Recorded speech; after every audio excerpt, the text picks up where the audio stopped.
This is The Crucible, the JRTC experience. Downtown.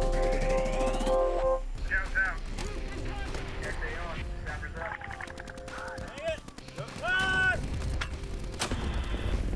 Hey, click to my position over. Countdown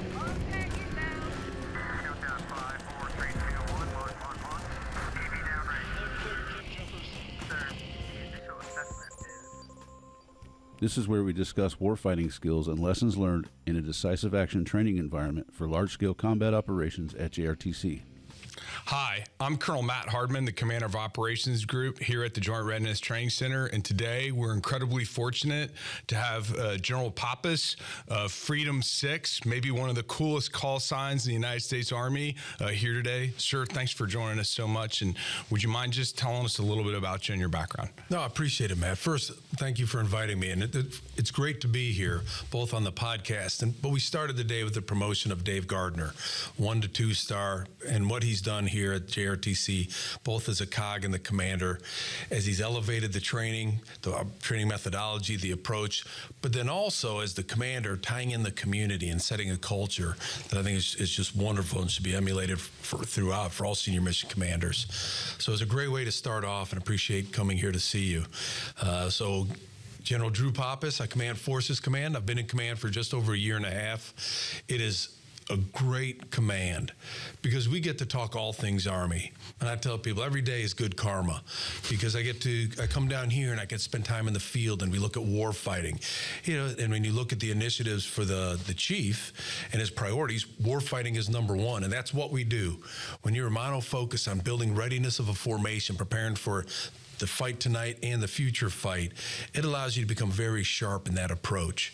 And you know, that good karma comes coming down here, being out there on patrols with soldiers, seeing how leaders develop the skills that they need in developing both staff and warfighting functions. Takes us out to the pre-command courses. And everybody's excited because you came in to be a commander or command sergeant major, and you get the opportunity to talk to that audience. And you know, that excitement is often tempered with a little anxiety because of the depth of responsibility that they're about to undertake. So having a discussion of what that means, and that anxiety is actually healthy and it's natural because we've all been through that. Now, how do you work through that and develop the logical progression of prior to command, in command, and through command to develop that team and build it to the highest level of readiness, and what that entails in terms of leadership. And every touch point's a positive one, because it's about war fighting. Yes, sir. So can you tell me a little bit about your background and sort of where you grew up, where you went to school, and your Army career, sir? Yeah, so I grew up in Janesville, Wisconsin, and if you're looking and I went to West Point, coming out of high school, West Point. Nobody from my high school or town had gone there, so it was not a long lineage. The lineage of my family would be in the Greek Army. My father came over in '45 at the end of World War II as an immigrant. He was a 14-year-old boy, came across on a ship, naturalized from my grandfather's side, ends up through New York into Philadelphia, and then he himself gets drafted as he's learning English, learning to be an American. They said, congratulations, it's the 50s, you're an American, and he gets drafted. But he knew war. I mean, he'd lived through Nazi occupation, and he understood the challenge of what war entailed. But he took a lot of pride in being an American and the opportunities that this country provided for him, and then later for the family. So he served proudly. What was unique, though, since he was obviously of Greek descent, native speaker of Greek, could speak a couple other languages and English. He moved into counterintelligence, so they put him over in Germany. He was still divided. He had the Russian sector, the German. So in counterintelligence and intelligence, there's still a lot of displaced people after World War II. You know, 5 years later, just millions that were still in that area. So he could operate freely in these different areas and pass as a native speaker. And that gave him a lot of access and freedom of movement to operate in those areas. So it helped in terms of intelligence collection and movement. And it was over there while he was there, my mother, her family was also of Greek descent, but they came over just before the war. She, after getting her degree at Marquette University in journalism, wanted her own little excitement. So her excursion, she went over to Europe and worked for a government as a journalist and such, happened to be over there and on a mission that my father was on where they had a Russian signal officer, lieutenant, and he had defected. And by Dad's story, he'd had large debts because of gambling. So he had to leave, so he ran to the American side, but he wasn't going to talk. And a signal officer, knew all the codes and such, unless they got his East German girlfriend out. So it was my dad's job to penetrate over into the Russian sector, find this East German woman, and then come out as a couple. So as they came out of East Germany, now traveling in the West, my mom-to-be just happens to be in the same train in the car that my father and this woman that they're passing off as husband and wife, and he meets her. And that is he fell in love. That's an amazing story, sir. But it's hard to go back when you introduce somebody as, hey, this is my wife, and then later says, hey, by the way, I'd like to meet you. He says, wait a second. Did I just meet you with your wife? And you can't tell why, but it worked. Pretty smooth operator. But what he did imbue in all of us, and I have an older sister, Athena, and she's a cardiologist. I call her the pride of the family that's out there, incredible person, Providence. My brother, older brother by 3 years, he went to NYU film school. He's out in LA following his passion. And then I came in the Army. And it's just something for each of us. What our parents really inculcated in the family was, be grateful we're here. Here's what America means to this family. Here's the opportunities that it presented. And what my dad always told us was, you will be judged by the merit of your character, your judgment. And the only limiting factor in this country, and you say this, is your own initiative. That's the only barrier.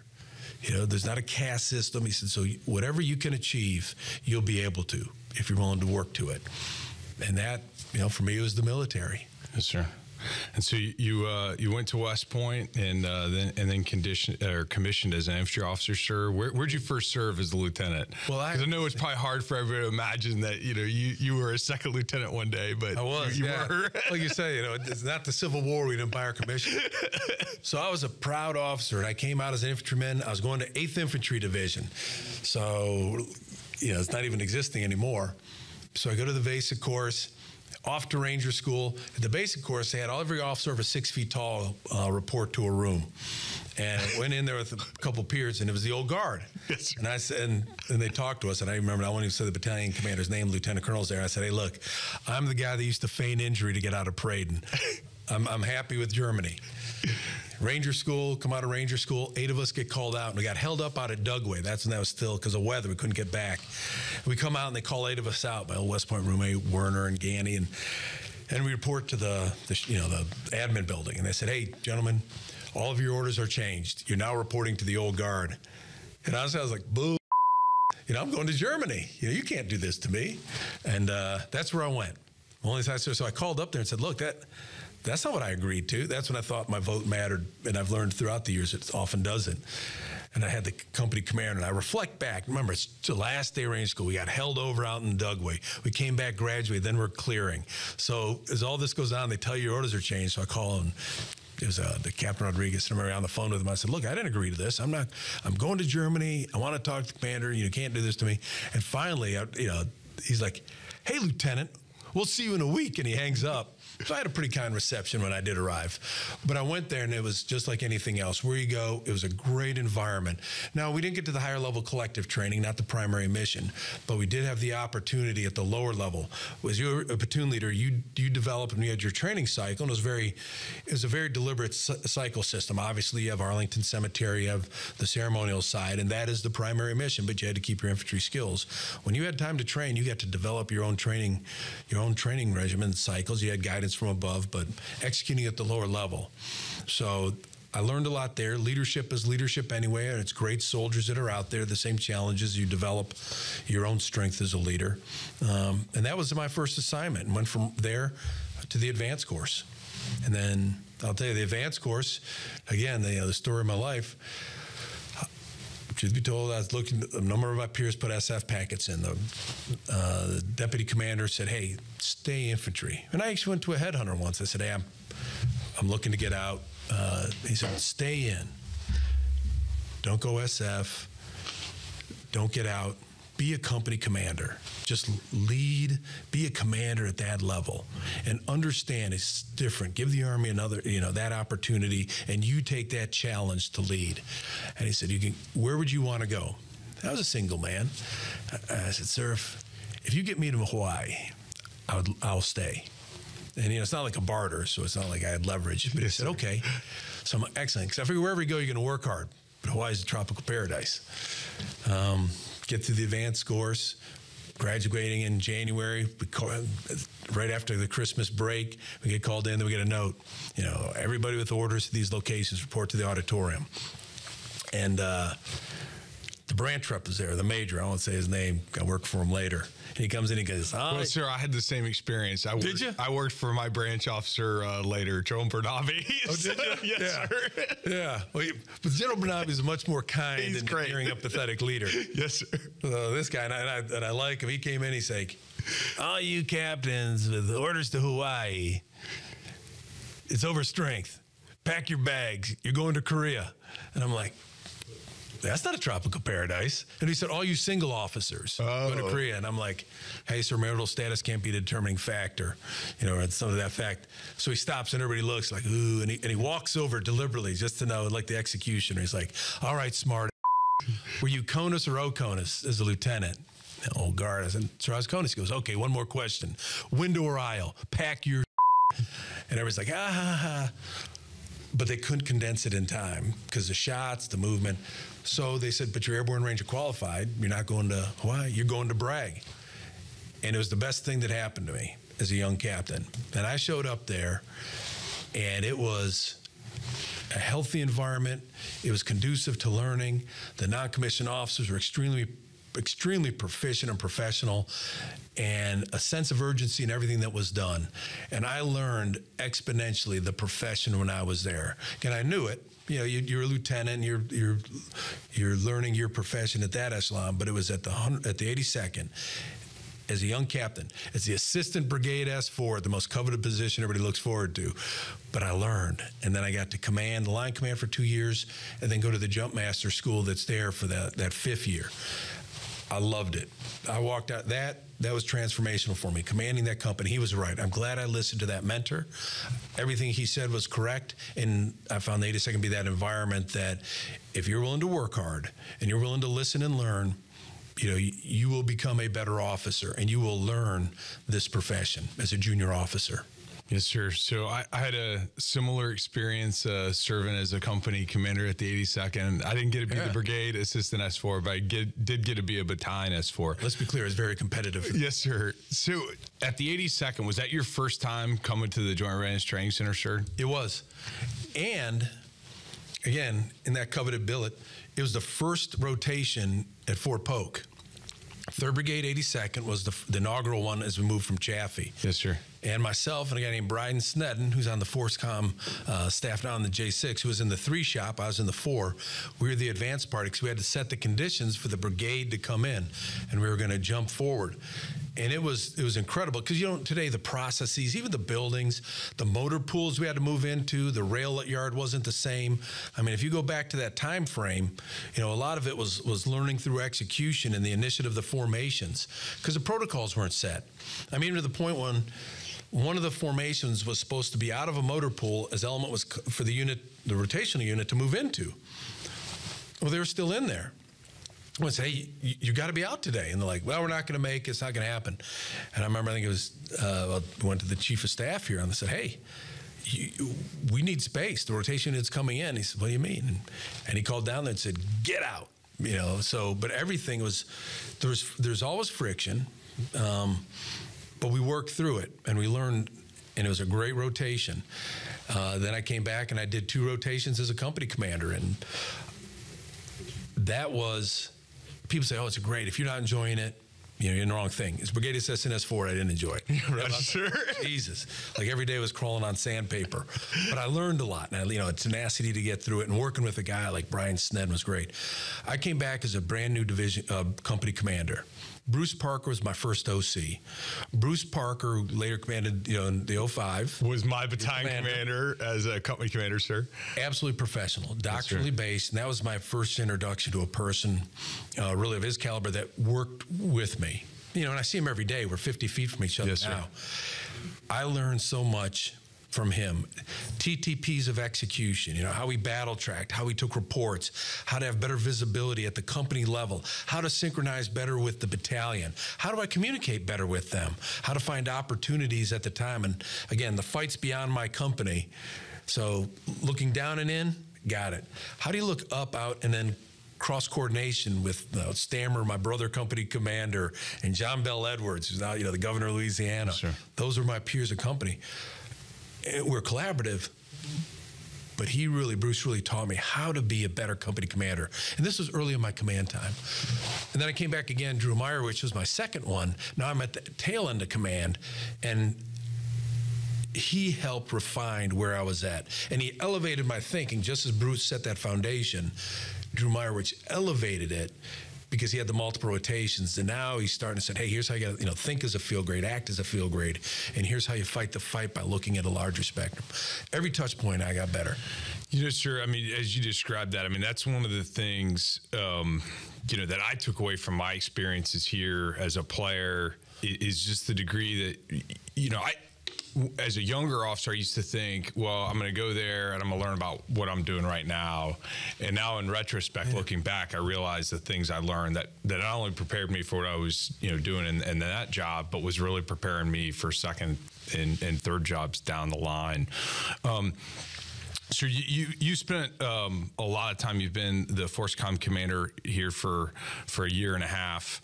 And as you're focusing our formations on training for LSCO, where do you think we've had the most growth up to this point? In my tenure, I look at the growth that we've had. First, let me tell you that General Garrett, as he came into the role, he came down, and these are great test sites because you can see gaps in training because it's execution. Foundational readiness. Squads and platoons not winning the first fight. Remember, we were elevating up a gated strategy. Not bad in philosophy, but you got to get to this higher level collective training before you came here. But it didn't give time for retraining or the reintroduction of soldiers every month to get new ones. So at the 6 months, you could have a pretty large turnover in your formation. But now you've already elevated to a higher level collective. You haven't got down to those bases. General Garrett expertly identified that, so we got to get back down to the foundational readiness. When you walk out here now and you see it, when they jump in tonight and they execute, they are winning that first fight because they've done those foundational readiness tasks. The soldiers, the team leaders, the squad leaders, platoon up to company execute that. Where I saw a gap, and it's not ubiquitous, but some of the formations, we win that first fight, but it's drawn the energy and the focus of the battalion, even the brigade at times, into company level fights. And then we win it, we high five on the objective, and we just hit 10 home runs in the first inning and we high five. Well, you got 8 more innings. But we weren't doing simultaneous planning over different planning horizons. We were not being predictive in the transitions. We're getting drawn into the first fight. So when that happens, we win it, but then we stop, and it's a sequential planning. Well, Geronimo and any good adept enemy, they're moving faster. So though you won the first fight, they're now operating in a faster OODA loop, and they were getting the upper hand after that. Yes, sir. And it put us on an off balance as a formation. So where we wanted to push and where we drove it, and I'm seeing it now, quicker than I actually anticipated, by the way, we got to get the battalions to be predictive. We've got to get them to synchronize the war-fighting functions. We've got to set the conditions for the lower formations to transition. And, from the offense to the defense, like we talked about yesterday, do you have your class 5 resupply? Do you have your class 4 in position? Do you have your engineers set? Have you predicted on the terrain what's most advantageous to set up your engagement area and stop before you culminate? Yes, sir. And then you're already transitioning. In order for the battalion to do that, they got to put the demands on the brigade that owns some of the resources to execute that and capabilities to shape, beyond the capability of the battalion. I've seen the battalions move very quickly in executing that. I thought it'd be 2 years till we got a baseline for the battalions to do that. But through the LTPs, the training, the home station training that they've done, and through multi-echelon trainings, you can't give more time and you can't walk away from the foundational, the battalions are coming in much better prepared. At this level, I'm very comfortable with where we're at the battalion. and will continue to grow. And the brigades also. So when the battalions have gotten that level of proficiency, they're generating the demands on the brigade, which is forcing that brigade staff to have that same level of proficiency and professionalism in order to meet the demand of the battalion. Otherwise, the battalion will outrun them. And it's a bigger staff. So I'm glad with the trajectory that we're at the battalion and the brigade while maintaining that foundational leadership.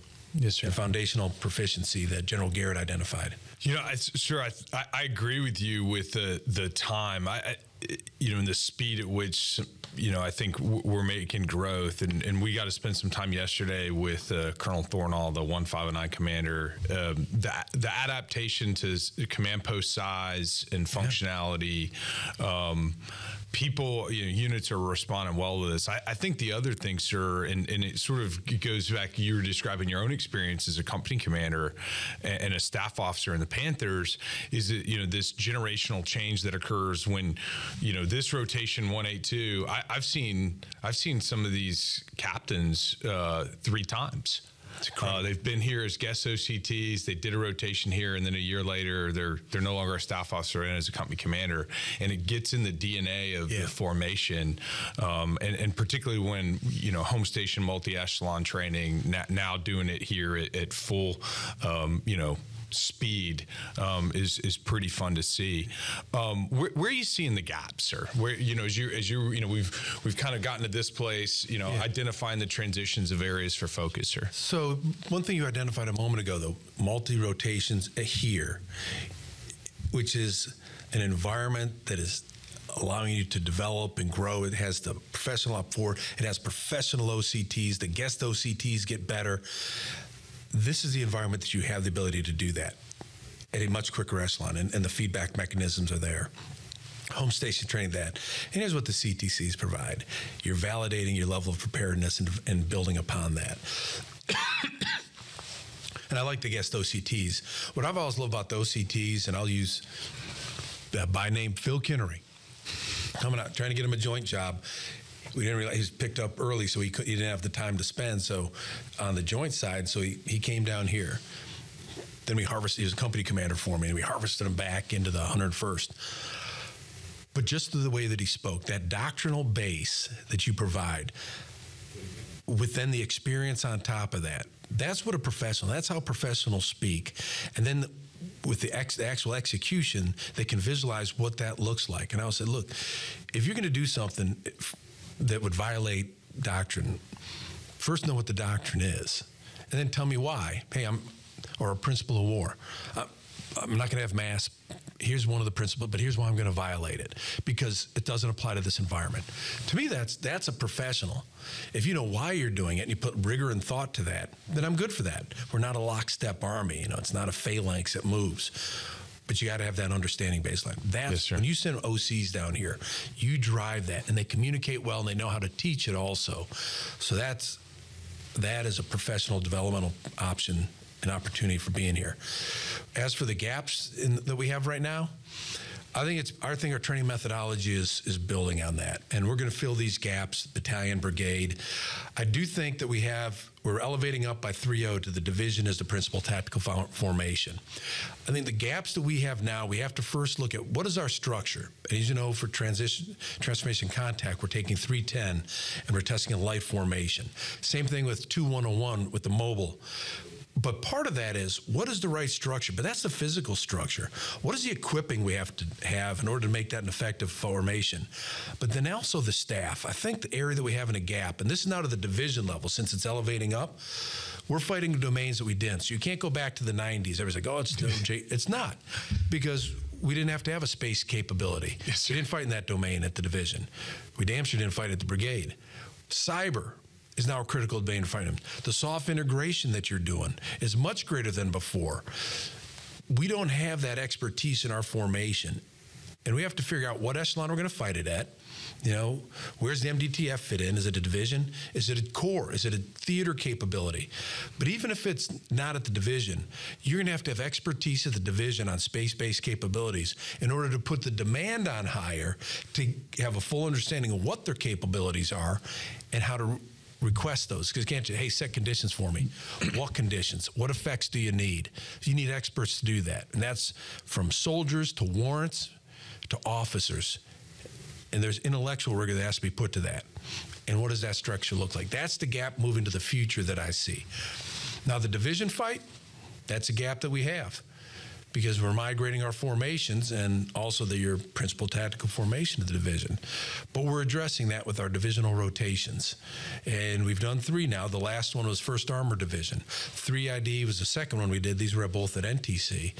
And we've learned from each one the structure around, take the division headquarters, functional brigades that often don't deploy, as a homogeneous entity. When's the last time a sustainment brigade went to the field? But now you take them out there and you do that, and they get back to that field craft. An aviation brigade, getting the cab out in the field, distributed, being able to execute planning operations in a field environment. We put the DIVARTY out there. But the DIVARTY, not the tube artillery and the battalions below, but then we EDRED MLRS battalions and HIMARS battalions, because that's what the DIVARTY is going to utilize for the divisional fight. And then having them synchronize that, and NTC was great, and you've got Air Force here, because you got Creech right there. And they have their red flag exercises, and nesting with those, so you're getting a joint fight. SOF's in there, SVAB's in there, 11th ACR working as an indigenous force, and a Marine battalion operates at 4. But you need all those impulses to fight the division fight and survive, just like here in a ubiquitous battlefield where anything can be seen. In an EW and the evil things that your Chief Blair does, we've got to be able to operate in that environment. Defend against drone swarms, utilize drone swarms. You can only do that in these type of locations. That's the gap that we have, that we're building to, and we have a methodology to get there. Yes, sir. And I think part of that is figuring out as a brigade how to fight within a division. That's right. The division's got to obviously, there's things that we have to learn, as you described, at the division level, but then at the brigade level, how do I operate not as an independent brigade, but really as part of a division with adjacent units, with those sustainment brigades and those functional brigades. And the adjacent units are critical. Yes, sir. Because how do you coordinate and synchronize between the units? It's not just for hire to do that for you, but how do you set that up so that you can work in unison and be complementary? It's I listened a little bit to your conversation with our space officer serving on the 21st Airborne Division staff, and I think this is just such a fun time to be in the Army. We got a lot of challenges, and it's definitely a dynamic environment. But I think the opportunity to make an impact is definitely an inflection point for individuals to be able to make an impact and help shape what we look like, as you were describing, sir. It absolutely is. And you use 73 or World War II of these times of transformation in the Army. You're at that point now, coming out of the 20 years of continuous conflict, brigade-centric, counterinsurgency, moving back to LISCO, but not the LISCO of the 90s, the future. And we've got to get it right. Sir, so, you got a chance to talk with one of our OPFOR commanders yesterday, who was describing how he got tuned up pretty good by 141 here last year. And we see a lot of winning here. The challenge is, how do we aggregate those wins, at echelon, make it systemic and repeatable? How are you seeing examples of that within, FORCECOM units, that they're able to aggregate wins to be successful? Winning is learning, obviously, but that sounds great. But when you can destroy the enemy in detail, that means that you also that sounds the better. Yes, sir. And the way that we aggregate that, and we have to propagate against the formation. In the formation yesterday, and he had to do it because it was Andy Kaiser's brigade who's with me, so you saw him puffing up his chest. I think he went and lift bench this morning and doubled his weight. But what was the winning? Why? Take a step back. Why were they so successful in the execution of their task? First, adjacent units cross-coordination that are complementary. Early engagement area development. This, again, being predictive in the transition, understanding the culmination point where to best defend against in preparation for the counterattack. And I talked to the commander, and he said, well, historically, if I can move within 24 hours, I'll catch them in transition. Well, they were predictive. They had push class 5-4. They pushed class 4. They knew the terrain. They dug engineer assets right there, so they dug in. They knew where the dismounts went. So when they attacked, they also deceived them they committed early because they thought it was 9-row concertinas single. And then they were able to strike them because he had an integrated layered fires plan also. So why was he successful? And then 3CR, Bradley out in NTC, it was the exact same thing. He identified when he was going to culminate on a movement to contact. He stopped early. He dug in. The next morning, the OP4 came across, not realizing that he had brought his tank battalion forward and dug them in, and they drove right into his engagement area because expertly set up. What's the lesson there? You outstaff them, command initiative, the vision of the fight for the future, and then setting the conditions, always planning over time horizons, and getting the whole formation, not focused on the immediate, because you got a big enough staff. They're good. Company commanders got that fight. Doesn't need the battalion commander out there fighting his 9mm. But tank commander needs back there. There's a part for him at the TAC, but that staff is looking, okay, what's happening? What are my intel feeds? Where's my next fight? Where are my points that I can exploit and then take advantage of?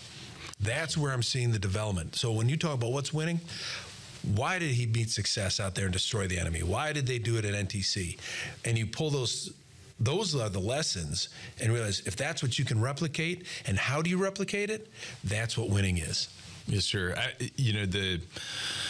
The fundamental readiness that you describe is the foundation, I think, to put units in a place that they're able to think, to see what's coming next, to do. And I love the way you said that, sir, to outstaff the other side. Geronimo's staff's actually really small.